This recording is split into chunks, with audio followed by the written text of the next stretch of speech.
सुंदरता रंग से नहीं गुणों से होती है। सीमा 5वीं कक्षा में पढ़ती थी। पढ़ने लिखने में बहुत कमज़ोर थी।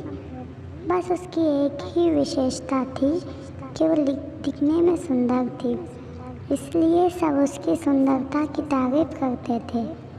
सीमा को इस बात का घमंड हो गया और वो ऐसी लड़कियों से नफरत करने लगी जो सुंदरता में कुछ कम थी। उसे सबसे अधिक वंदना से नफरत थी, क्योंकि उसका रंग कुछ काला था। वो हमेशा उसे काली बिल्ली कहकर चिढ़ाती थी, लेकिन वंदना का स्वभाव इतना अच्छा था कि वो उसे कभी कुछ ना कहती। वंदना बड़ी भोली भाली लड़की थी, पढ़ने लिखने में भी होशियार थी। उसे अध्यापिकाएं उसे बहुत प्यार करती थी। घर पर भी माँ उससे बहुत खुश थी। हर काम में माँ को सहयोग देती। सभी काम वो मन लगाकर करती थी।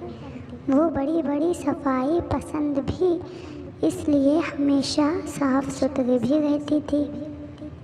सीमा सारे दिन घर में बाहर खेला करती। अर्धवार्षिक परीक्षा निकट आ गई, लेकिन उसे तो किसी बात की चिंता नहीं थी। एक दिन सीमा सवेरे अपने घर से बाहर निकली।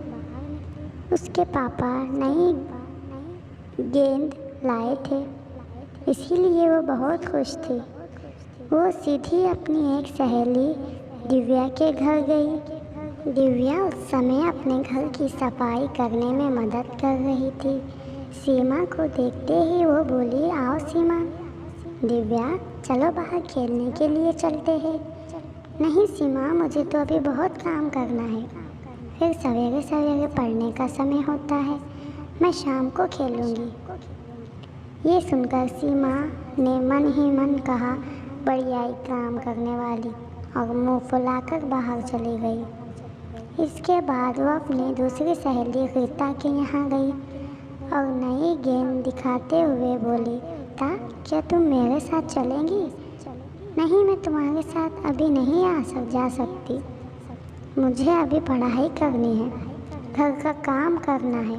ये सुनकर वो चुपचाप बिना कुछ कहे गुस्से से बाहर चली गई। इसके बाद वो अपनी कई सहेलियों के घर गई, पर सभी पढ़ाई कर रही थी। किसी को खेलने की फुर्सत नहीं थी। सीमा सोचने लगी, इन सबको क्या हो गया है? इन्हें तो बस घर का काम करना और पुस्तकें पढ़नी ही पसंद है। फिर कुछ सोचकर सीमा अपनी प्रिय सहेली नीता के घर गई, लेकिन वो भी उस समय पढ़ाई कर रही थी। सीमा ने उसकी पुस्तक बंद करते हुए कहा, क्या हरदम तोते की तरह पुस्तकें रटती रहती हो? चलो बाहर खेलने चलते हैं।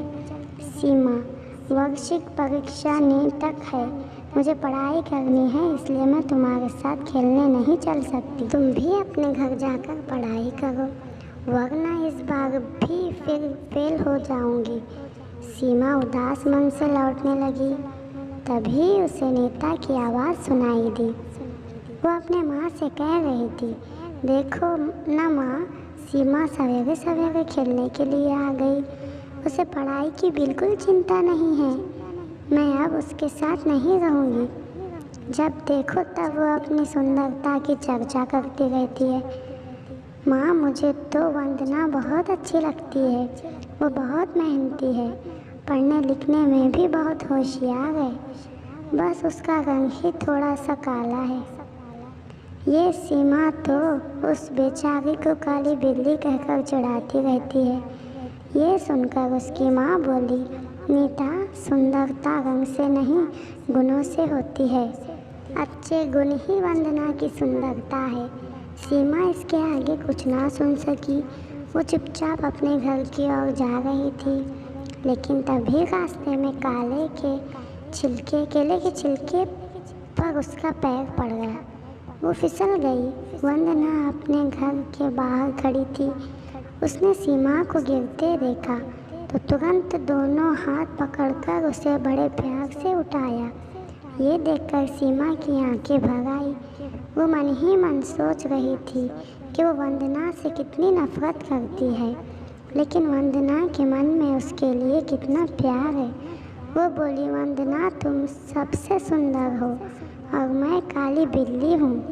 मैंने तुम्हें काफ़ी तंग किया है, बहुत चिढ़ाया है, मुझे माफ़ कर दो। सचमुच सीमा ने अपनी सुंदरता पर घमंड करना और वंदना को चिढ़ाना छोड़ दिया। इस कहानी से हमें ये सीख मिलती है कि सुंदरता रंग से नहीं, गुणों से होती है।